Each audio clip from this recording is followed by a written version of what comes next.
C'est le temps d'agir vis-à-vis de la nature. Biodiversité, source de préoccupations urgentes et existentielles, c'est le thème retenu à l'occasion de la Journée mondiale de l'environnement, édition 2020. Un thème qui interpelle l'urgence de préserver les ressources biologiques pour le développement durable des écosystèmes terrestres, marins et aquatiques. Le déboisement et la dégradation de nos forêts impactent de façon directe et palpable les communautés à la base et l'humanité tout entière. La situation est par conséquent très grave. C'est pourquoi il est impérieux d'agir aujourd'hui plus qu'hier.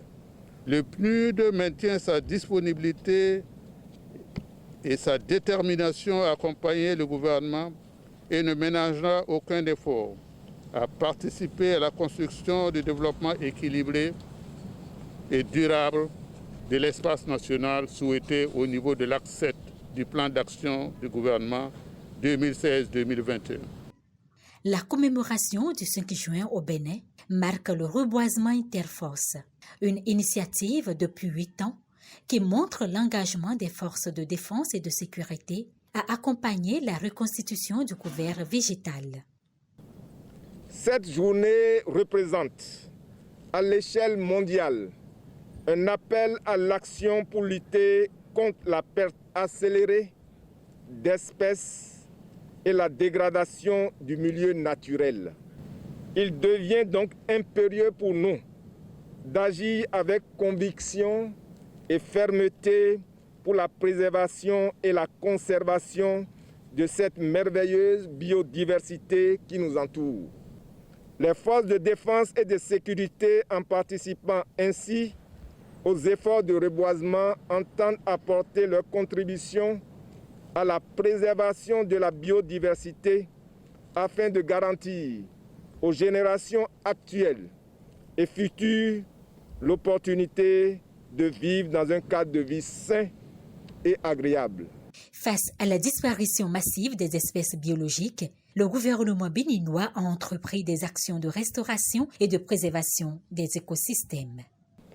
Le ministère du cadre de vie et du développement durable conduit plusieurs actions qui portent sur l'épuration périodique des plantes envahissantes des franges d'eau libre et la surveillance des aires communautaires de conservation de la biodiversité d'Adjamé, à Diakotomé, du lac Toho dans les communes de Lokossa, d'Atiémé et de Khoyogbe, de Naglanou à Atiémé et de la Bouche du Roi dans la commune de Grand Popo. Nous avons entamé la création de 3 autres aires communautaires de conservation de la biodiversité dans le chenal de Gbada, toujours à Grand Popo et en partage avec la République sœur du Togo, à Vlekete Djegbadji dans la commune de Ouida et au niveau de la mare aux crocodiles de Tanou, à Plahoui. Dans le but de réduire la pression sur les ressources naturelles, un financement de 268 millions de francs a été mobilisé pour des activités génératrices de revenus au profit de 32 coopératives regroupant près de 500 personnes réparties autour des 9 aires communautaires de conservation de la biodiversité.